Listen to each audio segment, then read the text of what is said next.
अस्सलाम वालेकुम बेटा। अच्छा, क्या हाल है आप लोगों का? आज हमने जो पढ़ना है, जो हम चैप्टर पढ़ रहे हैं फ़हरिस्त की तरतीब, आज जो इसका टॉपिक पढ़ना है नंबर 5, खुराक खाने वालों की पसंद के मुताबिक होनी चाहिए। यानी गैर मुमासिल ग्रोह में ग़िज़ाई नेमुल बदल। ये पीछे एक ग्रोह के माबैन ग़िज़ाई नेमुल बदल, गैर मुमासिल ग्रोह में ग़िज़ाई नेमुल बदल। कैल्शियम और विटामिन बी के लिए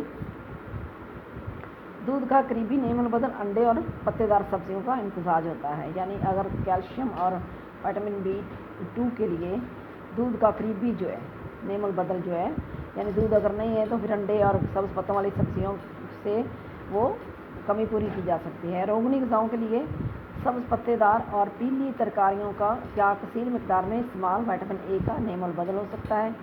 सस्ती तवानाई के लिए मकई, मटर या फलियों की जगह आलू का इस्तेमाल किया जा सकता है, जो इजाफी विटामिन C भी फराहम करते हैं।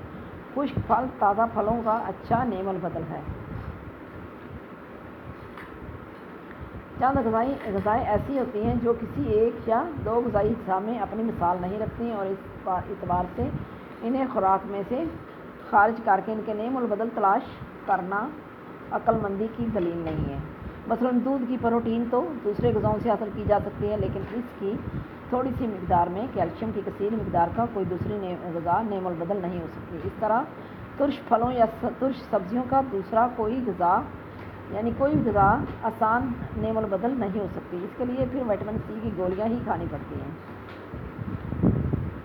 यानी जो नींबू जैसे सिट्रस फल हैं, जो जूस हैं, जो हम पीते हैं, किनो है, नींबू का है और बाकी भी जो भी हम तुर्श फल खाते हैं, तो उसका कोई नेमुल बदल नहीं है विटामिन C के लिए। खुराक खाने वालों की पसंद के मुताबिक होनी चाहिए, यानी जो ग़िज़ा बना रहे हैं घर में बन रही है खाने वालों की पसंद के मुताबिक होनी चाहिए। खुराक अगर पसंद के मुताबिक होगी तो रुके हाजमा पर अच्छा असर पड़ता है, क्योंकि नापसंदीदा खाना खाने से चिड़चिड़ापन पैदा हो जाता है, जो हाजमे और जिस्मानी कमज़ोरी का बायस बनता है। खातून खाना के लिए हर एक की पसंद का हर वक्त ख्याल रखना मुश्किल होता है, मगर बारी बारी हर एक की पसंद की चीज़ पकाई जा सकती है। यानी एक दिन एक की पसंद की, दूसरे दिन दूसरे की पसंद की, इस तरह से हर एक की पसंद की चीज़ रोज़ पकाई जाए तो सारे खुश हो जाते हैं। जो अहले खाना को पसंद आए, मसलन बैंगन की सादा भुजिया बनाने की बजाय बघारे बैंगन या बैंगन का भुर्ता बनाया जा सकता है, वगैरह वगैरह। यानी जो चीज़ पसंद ना हो तो उसको दूसरे तरीके से आप पका सकते हैं। खुराक कुछ जायका होनी चाहिए, यानी खुराक ऐसी होनी चाहिए जो जिससे खाने में तबीयत में खुशी पैदा हो जाती है और खाना ठीक खाया जा सकता है, बल्कि खाने की तारीफ पर पकाने वाले को मेहनत और प्यास सब वसूल हो जाता है, जो माहौल में खुशी का बायस बनता है। इसलिए खातून खाना को पकाने में तजर्बे, मश्क और महारत की ज़रूरत होती है। फिर आगे है ग़िज़ा। ज़्यादा ग़िज़ाई अज्जा की हामिल ग़िज़ाएँ इस्तेमाल करनी चाहिए, यानी ऐसी ग़िज़ाएँ जिनमें ग़िज़ाई अज्जा मुकाबलतन ज़्यादा होते हैं, इन्हें हफ्ते में 1 या 2 बार ज़रूर इस्तेमाल करना चाहिए। मसलन कलेजी, गुर्दे, दिल, सीरी पाए और साबुत अनाज वगैरह। इस तरह जिस्म की विटामिन और नमकियात की ज़रूरत पूरी करने के लिए कच्ची सब्जियों और फलों का जहाँ तक मुमकिन हो ज़्यादा से ज़्यादा इस्तेमाल करना चाहिए। नंबर 8 पे है खुराक बदल बदल कर खानी चाहिए, यानी एक ही रोज़ एक ही चीज़ नहीं खानी चाहिए, बदल बदल कर खानी चाहिए। खानों में वैरायटी हो, यानी तनव्वुर होना चाहिए, यानी खाने में मिले जुले जायके शामिल करने चाहिए। मतलब सारे पकवान मीठे या सारे पकवान फीके नहीं होने चाहिए, बल्कि फीके, नमकीन, मीठे, खट्टे और तेज़ जायके वाले अचार, चटनियाँ वगैरह भी सब शामिल होनी चाहिए।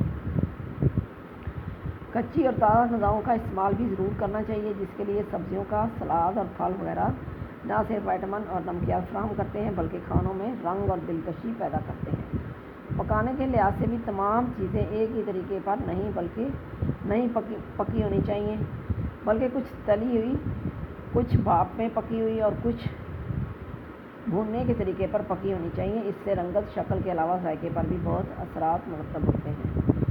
टेक्सचर के लिहाज से कुछ खाने खस्ता यानी क्रिस्पी, कुछ नरम, कुछ सख्त और कुछ नीम ठोस या रकीक होने चाहिए।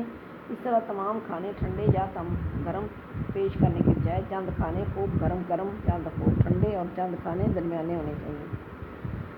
ठंडे और गर्म खानों को सिर्फ पेश करते वक्त ओवन या फ्रिज से निकालना चाहिए, ताकि इनकी कैफियत बरकरार रखें।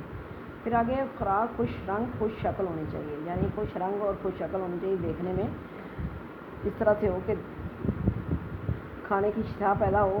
خوراک کو نہ صرف اس کا اپنا رنگ خوش شکل بناتا ہے بلکہ جس برتن میں اسے نکال کر رکھا جاتا ہے اس کا رنگ اور اس کی خوبصورتی یا بد رنگ بنانے میں بھی اہم کردار ادا کرتا ہے۔ مثلاً بہت عمدہ بنے کبابوں کو براؤن پلیٹ میں نسواری رنگ کے میز پوش پر رکھ دیں گے تو وہ اچھے نہیں لگے، خوشنما نہیں لگے گے، لیکن اگر یہی کباب سفید پلیٹ میں تھوڑے سے کٹے ٹماٹر اور ابلے ہوئے انڈوں اور ہری مرچ یا ابلے مٹروں کے ساتھ سجا کر رکھے ہوئے ہوں تو کھانے کی طرف رغبت بڑھے گی اور ہاتھ ادھر ہی لپکے گا اور نظر بار بار ادھر جائے گی۔ رنگ برنگی سبزیوں کے سلاد ایک کا بھی ایک مقصد بھی حاصل ہو سکتا ہے، اس لیے کھانے برتن اور میز پوش کا رنگ ایک دوسرے سے مختلف لیکن ہم آہنگ ہونا چاہیے۔ اس زمانے میں برتنوں کی وضع اور سائز کو بھی مد نظر رکھنا چاہیے، یعنی کھانا پیش کرنے والے برتن گول، بیضوی، چکور اور مختلف وضع کے ہونے چاہیے۔ پھر نمبر کھانے روایتی یعنی ٹریڈیشنل یا ان سے ملتے جلتے اور معمول میں استعمال ہونے والے ہونے چاہیے۔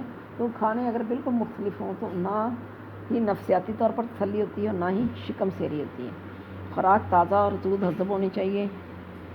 زیادہ گھی اور چکنائی والی غذائیں دیر سے ہضم ہوتی ہیں جبکہ گلی سڑی اور باسی غذائیں بد ہضمی اور مختلف بیماریوں کا باعث بنتی ہیں۔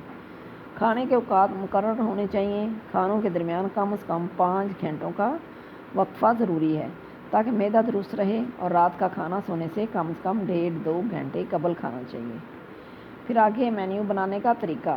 سب سے پہلے یہ ہے کہ دن بھر کھانے والی جانیں جو کھانا بننا ہے جو بھی ہے اس کی تعداد کا تعین کر لیں، مثلا صبح کی چائے ناشتہ، 10 بجے کی چائے، دوپہر کا کھانا، دوپہر کی چائے، رات کا کھانا وغیرہ۔